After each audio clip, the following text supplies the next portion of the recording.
독도법이라고 하는 것이 있습니다. 독도법을 혹시 들어보셨습니까? 울릉도 옆에 있는 독도에 관한 법이 아니고요. 지도를 읽는 법입니다. 지도를 읽는 법. 지도와 나침판만 가지고 이제 지금 현재 위치에서 주변에 있는 지형 지물을 잘 파악을 해가지고 이제 원하는 목표 지점까지 갈 수 있도록 하는 기술, 이런 것들을 이제 독도법이라고 한다고 합니다. 물론 군대의 군사 훈련 중에도 아주 필요한 요소가 되겠죠. 군사 작전 중에 필요한 기술이 될 것이고요. 동시에 산악인들에게, 그래서 산을 타시는 분들에게도 이 독도법이 굉장히 중요하다, 이런 이야기를 들은 적이 있습니다. 그렇게 독도법을 하게 될 때, 그러니까 나침반과 지도를 가지고 이제 자신의 위치를 파악해서 어느 목표 지점까지 가려고 할 때 가장 중요한 것이 뭐라고 여러분들 생각하십니까? 그것은 지도와 나침반만 가지고 이제 이 지도상에서 내가 현재 어느 위치에 있는가를 정확하게 파악을 하는 것이겠죠.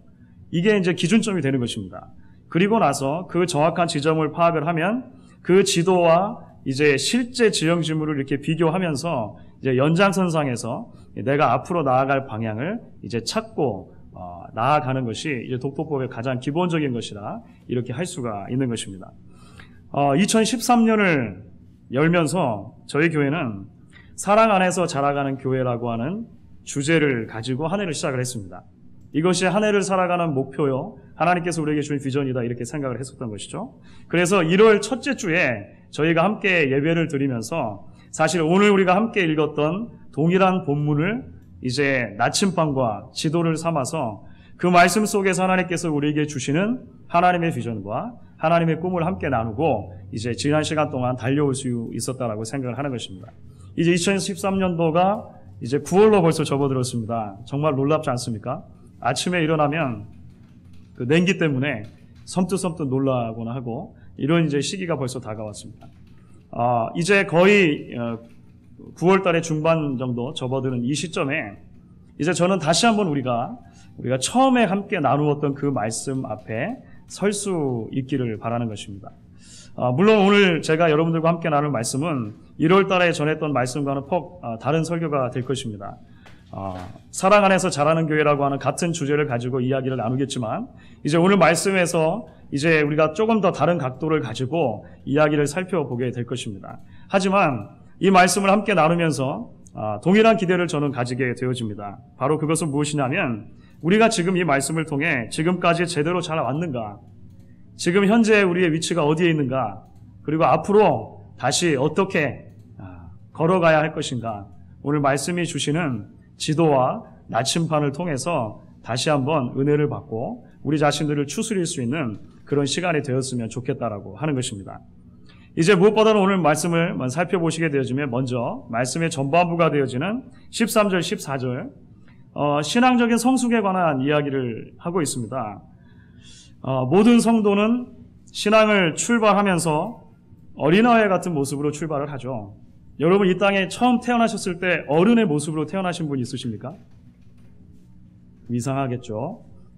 이 땅에 처음 태어날 때는 다 아이로 태어나는 것입니다. 아이로 태어나서 정상적인 과정을 통해서 자라나는 것이 필요하다라고 하는 것입니다. 신앙적으로도 마찬가지죠. 그래서 우리가 하나님의 은혜로 예수를 믿고 새로운 생명을 소유하게 되는 그 신앙적인 사건을 조금 어려운 말로 뭐라고 부릅니까? 중생이라고 말합니다. 중생. 다시 태어났다라고 하는 것이죠. 태어날 때 어른으로 태어났습니까? 그렇지 않습니다. 태어나면 어린아이로 태어나는 것이죠. 그렇기 때문에 자라가는 것이 필요하다, 이렇게 이야기를 하는 것입니다. 올 3월 제게는 목사로서 굉장히 참 의미 있는 일이 있었습니다. 여러분들은 기억하실지 모르겠지만 저는 잊을 수 없는 사건인데요. 제가 목사가 되고 나서 처음으로 세례를 베풀었습니다. 예, 기억하시겠습니까? 우리 한 명의 어른 성도와 4명의 유아들에게 세례를 베풀었고요. 또 2명의 우리 청소년들에게 입교식을 그렇게 거행했습니다. 처음 제가 세례를 베풀어서 그런지 하여간 그분들을 볼 때마다 좀 각별한 마음이 들어요. 뭐 그런 건 할 수 없는 것 같습니다. 그 중에 특별히 4명의 어린아이들이 유아 세례를 받았는데요. 그냥 우스갯소리로 유아 세례 동기들 이렇게 제가 얘기합니다. 내 아이들이 돌아다닐 때마다. 그런데 여러분들 기억나시는지 모르겠는데요. 그 아이들이 3월 달에 유아세를 받았을 때 전부 다 3개월에서 6개월 되는 아이들이었습니다. 그런데 그 아이 중에 하나가 오늘 돌이에요. 오늘 돌잔치입니다. 그리고 그 아이 중에 하나가 다음 주에 돌이에요. 이 아이들 중에 최근에 인생에서 첫 걸음마를 뗀 아이가 있다라고 하는 이야기도 들었습니다. 하나는 어디 있죠? 한국에 있네요. 한국에 있는 아이도 믿음 가운데 건강하게 잘 자랄 것이라고 믿습니다. 이 이야기를 제가 지금 하는데 여러분들의 입가에 벌써 미소가 다 떠오르세요. 네, 굉장히 기분이 좋으신 것 같아요. 왜 그럴까요?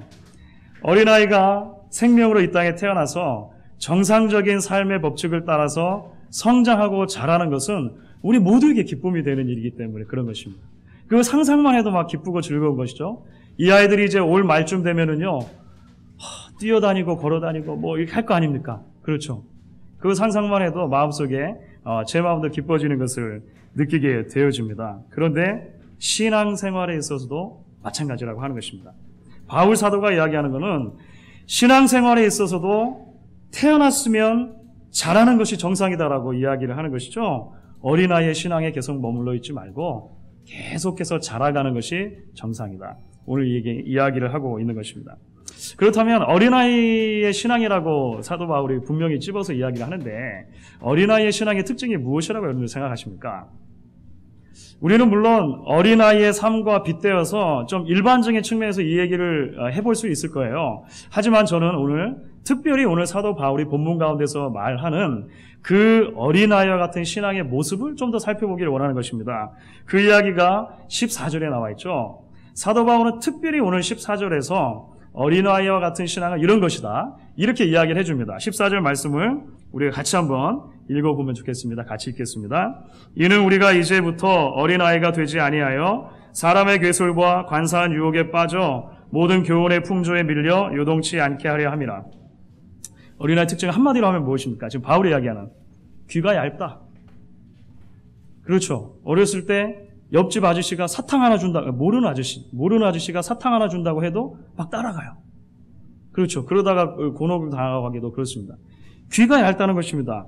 파도에 이리저리 떠밀려가는 작은 배처럼 그래서 쉴 새 없이 흔들린다고 하는 것이죠. 누가 무슨 말만 하면 너무 쉽게 믿어버리고 누가 무슨 말만 하면 너무 쉽게 마음이 흔들리고 누가 무슨 말만 하면 너무 쉽게 현혹이 된다고 하는 것입니다. 이게 오늘 본문 가운데서 사도 바울이 어린아이와 같은 신앙의 굉장히 중요한 특징으로 이야기를 하는 것입니다.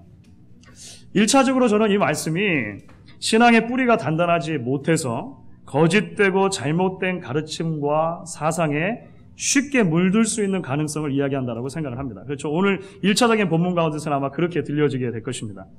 신앙과 삶에 있어서 잘못된 가르침이 들어오면 그 잘못된 가르침을 잘 분별해내고 배척하는 것이 성숙한 신앙이라고 하는 것이죠. 저희가 요한계시록의 2장, 3장 말씀을 함께 나누면서 요한계시록에 나왔던 7개 교회를 살펴봤습니다. 그 교회들 중에 칭찬받았던 교회들은요, 왜 칭찬받았냐면요, 특별히 교회 안에 들어온 그런 잘못된 가르침에 대해서 분명하게 지적을 해내고 골라내고 그 사상에 물들지 않았기 때문이라고 하는 것입니다. 그런데 어린아이 같은 신앙은 어떤 신앙이라고 이야기합니까? 그런 잘못된 사상이 들어왔을 때 걸러내지를 못하고 그대로 혹한다라고 하는 것이에요. 우리는 종종 이런 이야기들을 듣게 되어집니다. 한평생 교회를 다니고도 갑작스럽게 어떤 이단적인 사상에 빠진다든지 다른 종교로 전향하는 경우들이 있게 되는 것을 보게 돼요. 그러면서 무엇이라고 이야기를 하냐면 내가 70평생 교회를 다녔는데 이제야 참된 진리를 발견했노라. 이렇게 합니다. 성도들만 그런 게 아니고요. 목사님들 중에도 가끔 그런 경우들이 있어요. 그런 얘기 잘 안 들어보셨습니까? 간혹 그런 경우가 있습니다. 어린아이 같은 신앙이라고 하는 것이죠. 오늘 우리는 이것을 조금 더 나아가서 조금 더 일반적으로 적용을 해볼 수 있다고 생각을 합니다. 귀가 얇아서 그리고 내면의 세계가 잘 정돈되어 있지 않아서 사람들의 말에 너무 쉽게 마음이 흔들려버리는 경우도 역시 우리는 어린아이 같은 신앙이라고 이야기할 수 있을 것 같습니다. 그러니까 외부의 소리에 너무 민감한 것이죠. 외부의 목소리에 민감한 것입니다. 누가 그냥 지나가다가 무심코 한마디를 툭 던졌는데 그 말이 마음속에 못과 같이 박혀져서 밤에 잠을 못 이루는 것이죠. 이렇게 하지 말고 좀 저렇게 하지. 이 한마디를 들었는데 마음속에 많은 불편함이 계속 남아있는 것입니다. 그리고 해소가 잘 안 돼요. 이게 오랫동안 마음속에 앙금으로 남아있게 되는 것이죠. 그런데 죄송하게도 오늘 사도 바울은 이러한 모든 신앙을 어떤 신앙이라고 이야기한다고요? 어린아이 같은 신앙이라고 얘기하는 것입니다. 어린아이 같은 신앙. 그래서 이 어린아이 같은 신앙에서 벗어나서 이제 좀 더 장성한 신앙, 어른과 같은 신앙으로 나아가기를 원합니다. 바울이 우리에게 권면을 하고 있는 것입니다. 자, 그러면서 13절에 우리에게 이렇게 말을 해주고 있습니다. 우리 13절 말씀도 같이 한번 읽으시면 좋겠습니다. 13절입니다. 우리가 다 하나님의 아들을 믿는 것과 아는 일에 하나가 되어 온전한 사람을 이루어 그리스도의 장성한 분량에 충만한 데까지 이르리니. 여기서 온전한 사람이라고 이야기된 것은 우리가 1월 달에도 잠깐 제가 말씀을 드렸습니다만, 그러니까 퍼펙트한 사람, 그러니까 흠이 없는 사람이라고 하기보다는 머추얼한 사람을 말하는 것입니다. 장성한 사람, 어른을 말하는 거예요. 어른으로 자라가라 이렇게 얘기하는 것입니다. 그런데 그렇게 어른의 신앙으로 자라갔을 때 목표가 있다라고 이야기합니다. 바울이 분명한 목표를 우리에게 정해주고 있는데요. 그 목표가 어디까지 자라라고 이야기를 합니까? 예수님까지, 예수님 모습처럼 자라라 이렇게 얘기를 하는 거예요. 저희 새 아이들이 지금보다 좀 더 어렸을 때 살던 이전 집에는요, 아이들이 이제 더 어리고 한참 자랄 때니까 그 벽에 자가 붙어 있었습니다. 아이들 키를 잴 수 있는 자, 이렇게 뭔지 아시죠? 스티커 같은 걸로 동물 모양 이렇게 있어가지고요, 벽에 붙여놓고 뭐 아이들 키 재는 것입니다. 그러면 몇 달에 한 번씩 아이들을 거기다가 이제 탁 붙여놓고 그 키를 재는 것이죠. 그리고 거기다 표시를 해두는 것입니다. 몇 월 며칠 날 쟀는데 요만큼이다. 그러면 거의 예외 없이 엄마는 이렇게 얘기합니다. 지금 현재가 요만큼이니까 거기서 조금 더 이렇게 가르친 다음에 뭐라고 얘기하죠? 다음번에 잴 때는 요만큼 컸으면 좋겠다. 이렇게 말하는 것이에요. 그런 경험들 아마 있으신 분들이 계실 것입니다. 그렇죠? 자, 그런데 하나님께서 우리에게 신앙적으로 자라야 한다라고 이야기하시면서 얼만큼 자라야 하느냐라고 이야기하시는데요. 어떻게 얘기하십니까? 단지 요만큼 자라야 된다가 아니고요, 훨씬 더 높은 데다가 하나님께서 금을 그어주시는 거예요. 예수님만큼 자라라. 예수님만큼 자라라. 예수님만큼 자라는데 더군다나 아기 예수님이 아니고 fullness of Christ, 충만한 예수님의 크기, 예수님의 완전하심까지 자라라라고 이야기를 해주신다라고 하는 것입니다. 저는 사실 이 말씀을 처음 읽을 때 좀 고민이 됐습니다. 고민이 됐어요. 이게 사실 교육적인 측면에서 볼 때, 여러분 혹시 그런 생각 안 하십니까? 교육적인 측면에서 볼 때 지금 현재 상황과 처지를 살펴서 여기서 조금 목표를 그 다음에 삼아주고 그만큼 잘하면 그 다음에 또 조금 해주고 이렇게 하는 것이 좀 정상적이지 않겠냐 이렇게 생각을 한 거예요. 그런데 하나님께서는 우리에게 기대하시는 기대치가 얼마만큼이냐면 아예 저기 있는 것입니다. 예수님만큼. 그러니까 태어난 아이에게 왜 안 걷냐고 말하는 것과 비슷하지 않냐라고 하는 거예요. 그런 느낌을 좀 말씀을 읽으면서 받게 되었습니다. 여러분 혹시 그런 생각 안 해보셨습니까? 어린아이와 같은 신앙에서 어른으로 자라라고 이야기하면서 그 목표를 예수님의 완전하심, 너무 크게 잡아주시는 것 아닌가 라는 생각을 하게 되는 것이죠. 물론 점차적으로 자라는 것을 배제하지 않지만 최종적인 목표라고 생각했을 때 마음에 부담이 되는 것은 여전하다라고 하는 것이죠. 그런데 사랑하는 성도 여러분, 처음에 이 말씀이 제게 좀 부담스럽고 좀 고민이 되다가 얼마 지나지 않아서 이 말씀이 감격으로 다가오기 시작했습니다.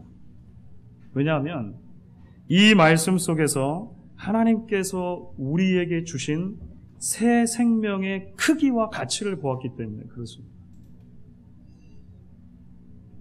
저와 여러분을 당신의 자녀로 새롭게 태어나게 하시기 위해서 우리에게 주신 하나님의 사랑의 크기와 깊이와 넓이와 높이가 얼마만큼이라 하는 것을 우리가 발견하게 된 거예요.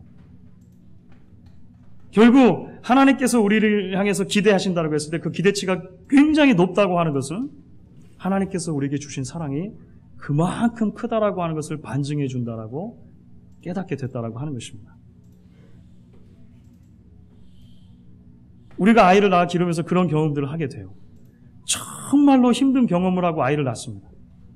그러면 이 아이가 정말로 훌륭하게 자라기를 어렸을 때부터 기대하는 것이죠. 오늘도 돌잡이 같은 거 하는지 잘 모르겠는데요. 돌잡이 하면 그 애가 뭘 한다고 다 부모님들의 마음인 거죠. 그 하여간 웬만하면 돈을 잡지. 뭐 이런 거 있지 않습니까? 웬만하면 청진기 잡지. 뭐 이런 거 있지 않습니까? 도대체 왜 기대합니까? 왜 기대해요? 왜 기대합니까? 그 아이에게 준 생명의 가치가 그만큼 크기 때문이라고 하는 것이죠.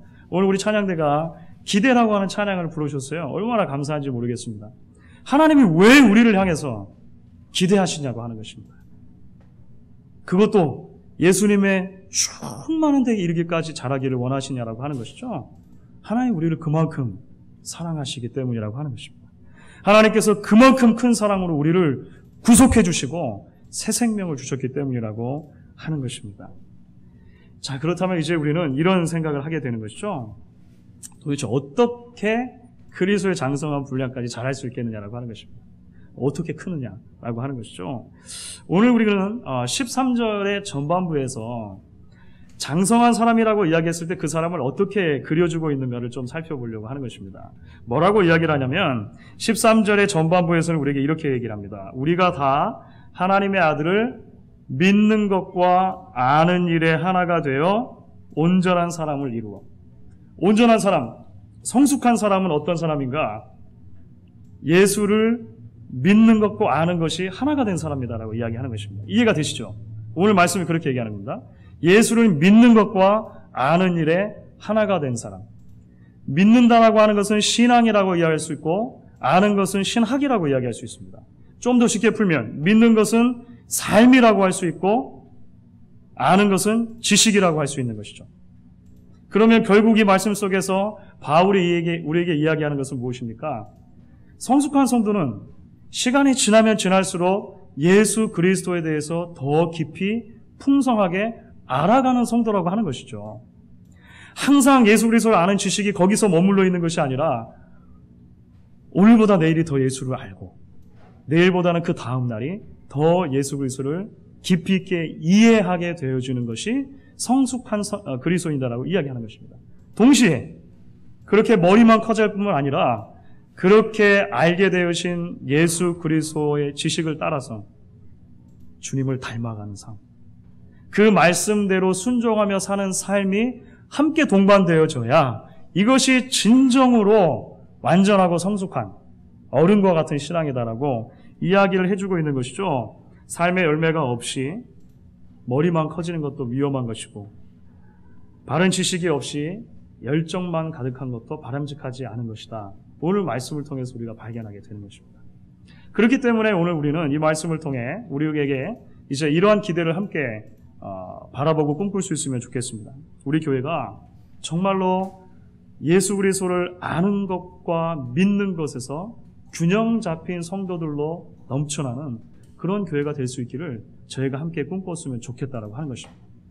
그것을 위해서 우리는 여러 가지 방편을 통해서 조금 더 말씀을 깊이 있게 알고 말씀을 듣고 말씀을 연구하고 예수를 알아가기 위해 힘쓰게 될 것입니다.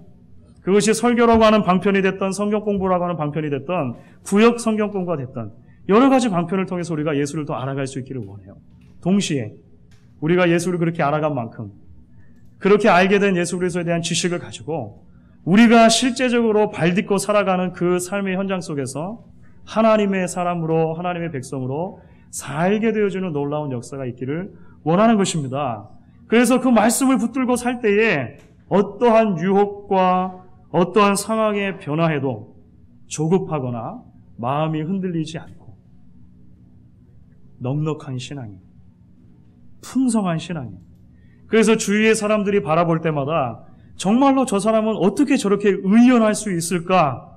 어떠한 상황에 처하든지 간에 어떻게 저렇게 담대한 신앙을 가질 수 있을까 생각하며 기대고 싶어지고 그 품에 좀 의지하고 싶어지는 그런 신앙의 넉넉한 품을 가진 있지 않습니까? 저와 여러분이 그렇게 하나님 앞에 서게 되어지는 이제 올 한 해의 남은 시간들 그리고 앞으로의 우리 신앙의 여정들이 될 수 있기를 저는 간절히 말씀 안에서 소망하게 되는 것입니다.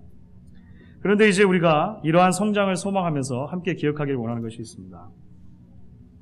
그것은 바로 이제 오늘 말씀의 후반부와 연결이 되어지는데요. 이러한 모든 성장과 성숙에 사랑이라고 하는 핵심 영양소가 필요하다고 하는 것입니다. 오늘 말씀을 통해서 우리가 다시 한번 이것을 깨닫게 되어집니다. 아이들이 잘 자라기 위해서는 균형 잡힌 식단이 필요합니다. 그래서 엄마들은 늘 아이에게 뭘 먹일까 노심초사하세요. 그렇죠. 저 떼고 이제 그 다음부터는 이유식 이런 거 있지 않습니까? 그러면 골고루 영양을 맞춰서 어떻게 먹을 것인가 생각합니다. 왜냐하면 필수 영양소를 다 제대로 섭취를 해야 아이가 건강하게 자랄 수 있기 때문에 그렇게 하는 것이죠. 마찬가지로 그리스도를 믿는 것과 아는 것에 하나가 되어서 그리스도의 장성한 분량까지 자라가는 성숙한 그리스도인이 되려면 반드시 필요한 하나의 핵심 영양소가 있다라고 성경이 이야기하는 것이죠. 그것이 무엇인가? 사랑이라고 이야기하는 것입니다. 조금 더 구체적으로 말하면 하나님을 향한 사랑과 사람을 향한 사랑이라고 하는 것입니다. 이 사랑이 모든 것의 동기가 되어져야 한다 이야기를 하는 것이죠. 그래서 오늘 15절과 16절을 보시면요. 두 번이나 이 성장이라고 하는 잘한다라고 하는 개념과 사랑이라고 하는 개념이 이렇게 맞물려서 우리에게 소개를 해주고 있습니다. 15절에는 이런 말씀이 등장하죠. 오직 사랑 안에서 참된 것을 하여 범사에 그에게까지 자랄지라. 그러니까 잘하는 것과 사랑 안에서라고 하는 말이 연결되어 있습니다. 16절도 마찬가지죠. 각 지체의 분량대로 역사하여 그 몸을 자라게 하며 사랑 안에서 스스로 세우느니라. 그러니까 잘한다고 하는 것과 사랑이라고 하는 것이 뗄래야 뗄 수 없는 관계에 있다라고 하는 것입니다. 결국 오늘 말씀은 저와 여러분들에게 우리가 행하는 모든 신앙생활에 있어서 그 동기를 묻는 것입니다. 동기. 과연 우리의 예배와 우리의 섬김과 우리의 봉사와 우리의 희생과 우리의 교제와 우리의 선교와 우리의 이 모든 신앙생활의 영역들이 어떠한 동기에서 드려지고 있느냐라고 하는 것을 묻는다라고 하는 것이죠. 그것이 과연 하나님을 사랑하고 사람을 사랑하는 이 사랑의 원리 가운데 이루어지고 있는가 아니면 그렇지 않은가 오늘 묻고 있다라고 하는 것입니다. 교회의 부끄러운 모습에 대한 뉴스가 헤드라인을 장식한 것은 어제 오늘의 일이 아닙니다만 바로 어제 일입니다. 한국에서는 이제 주말 토요일자였는데요. SBS 그것이 알고 싶다. 그래서 특별편을 방송했어요. 굉장히 어처구니 없는 내용이었습니다. 그래가지고 그 내용을 모든 신문에서 이러한 좀 자극적인 제목으로 발표를 했습니다. 거지 목사의 이중생활. 혹시 그 뉴스 보신 분 있으실지 모르겠습니다. 거지 목사의 이중생활. 이게 뭐냐면 이제 한 장애를 가진 분이 평소에는 시장통에서 이렇게 국어를 하시는 그런 분이셨는데 어느 날 갑자기 자신의 삶이 변화되었다고 이렇게 하면서 양복을 빼입고 이제 시장통에서 전도하는 목사로 나타난 거예요. 그래가지고 말씀하시기를 내가 인생에 있어서 이 실패감이나 상실감이나 이런 모든 패배감을 신앙의 힘과 능력으로 전부 다 치유를 받았다. 이렇게 하고 하나님의 은혜가 크다. 이렇게 하면서 이제 내 남은 평생을 나와 같은 이 장애를 가진 사람들을 돕는데 헌신하겠다. 이렇게 사람들에게 공공연하게 이야기를 하고 다닌 것입니다. 그래서 실제적으로 이분이 막 그 이야기를 책으로 썼어요. 책도 출판되고 그 다음에 여러 매체들과 인터뷰를 하면서 자신의 그 비전에 대해서 나누고 이렇게 했습니다. 그러니까 당연히 이제 후원들이 들어오겠죠. 후원들이 들어오고 또 여러 가지 이제 그런 일들을 하게 되었습니다. 그런데 제목에서도 이제 알 수 있는 것처럼 그것이 알고 싶다 해서 이런 얘기를 한 거예요. 그렇게 정말 사람들이 그래서 거지 목사, 거지 출신 목사니까 이렇게 이제 붙여줬죠. 거지 목사의 실제적인 삶을 보니까 얼마나 이중적인 생활이었는가라고 하는 것이 밝혀졌다 해가지고 이제 이야기를 한 것입니다. 후원금으로 들어온 그런 모든 것들과 동시에 이제 이미 죽은 그 장애인의 이름으로 그 이름을 도용해가지고 신용카드를 발급받고 그 카드로 뭐 무한정하게 쓰는데 그 쓰는 용도가 어떤 것들이냐면 자신의 유흥비로 다 쓴 거예요. 그러니까 모든 그 후원금과 그다음에 이제 그 다른 이름을 도용해서 만든 크레딧 카드 가지고 자신의 유흥비를 위해서 쓰는데 뭐 노래 주점 뭐 이런 걸 포함해 가지고 값비싼 호텔 그리고 엄청나게 비싼 피부 관리 남자분인데 이런 거 받으시고요. 동남아시아 보양 여행 뱀 같은 거 있지 않습니까? 이런 거 한 내역이 쭉 발견된 거예요. 그래가지고 이제 뭐 그런 뉴스가 바로 나왔고 지금도 이제 뭐 한국에서 이 뉴스로 막 들끓고 있는 것 같습니다. 다른 것보다도 이분의 모든 삶과 사역의 동기가 그걸 사역이라고 우리가 말할 수 있다면 그렇죠? 그 동기가 무엇이었냐라고 하는 것이죠. 하나님을 사랑하고 사람을 사랑한 진정한 의미에서의 사랑이 아니라 왜곡된 사랑이죠. 자기 자신을 향한 사랑이 모든 것의 동기였다라고 하는 것입니다. 동기가 잘못되니까 그 과정과 사역이 잘못될 수밖에 없었고 그 결과가 잘못된 결과로 나타날 수밖에 없었다라고 하는 것을 우리가 그 이야기를 통해서 보게 되고 씁쓸한 마음을 갖게 된다라고 하는 것입니다. 사랑하는 성도 여러분, 오늘 말씀 속에서 15절 말씀이 우리에게 이렇게 말을 했습니다. 오직 사랑 안에서 참된 것을 하여, 사랑 안에서 참된 것을 하여. 여기서 참된 것을 하다라고 하는 이게 번역된 단어는요, 사실 뭐 참된 것을 말하다라고도 번역될 수 있고요, 참된 것을 행하다라고도 번역이 될 수 있습니다. 많은 영어 성경들은 참된 것을 말하다로 번역을 해요. Speaking the truth in love라고 그냥 그렇게 번역합니다. 그러니까 참된 것을 말하되 사랑 안에서 말하라 이렇게 되게 번역을 합니다. 결국은 이 말씀을 통해 우리가 발견한 것은 이것이죠. 우리의 말과 행동이 항상 참된 것을 추구하는 것 굉장히 중요하다라고 하는 것입니다. 하나님께서는 분명히 우리가 복음의 진리에 비추어서 바른 것, 옳은 것을 추구하기 원하신다라고 하는 거예요. 그러나 동시에 우리가 반드시 기억해야 할 것이 있죠. 그 모든 것을 추구하되 사랑 안에서 그렇게 해야 된다는 것입니다.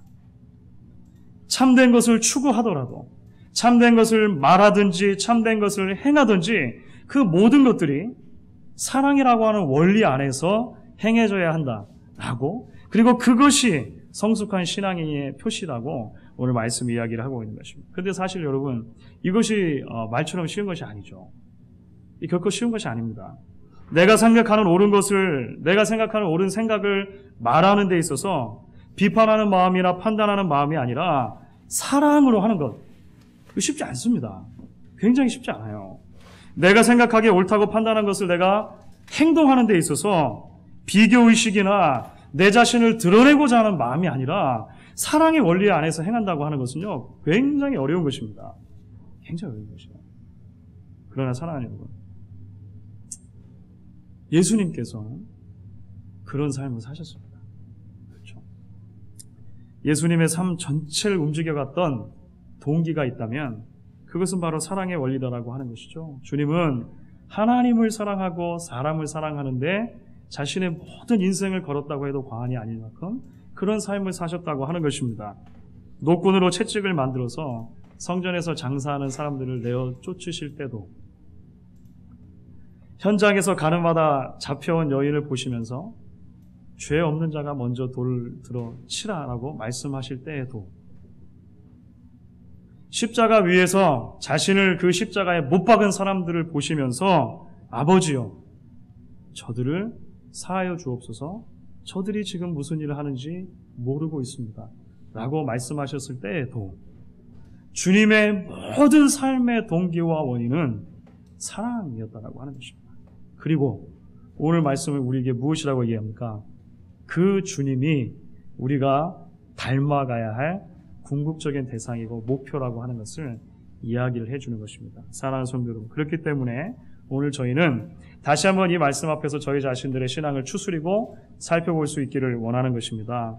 끝까지 예수님을 닮아가는 성도라고 하는 오늘 말씀이 주신 지도, 사랑 안에서 예수 그리스도에까지 계속해서 자라라고 하는 오늘 말씀해 주신 그 나침반을 붙들고 이제 이 땅에서 우리가 발딛고 살아가는 동안에 하나님이 기뻐하시는 그러한 성숙한 신앙인으로 세워질 수 있는 저와 여러분 될 수 있기를 주의 이름으로 간절히 부탁드리는 것입니다.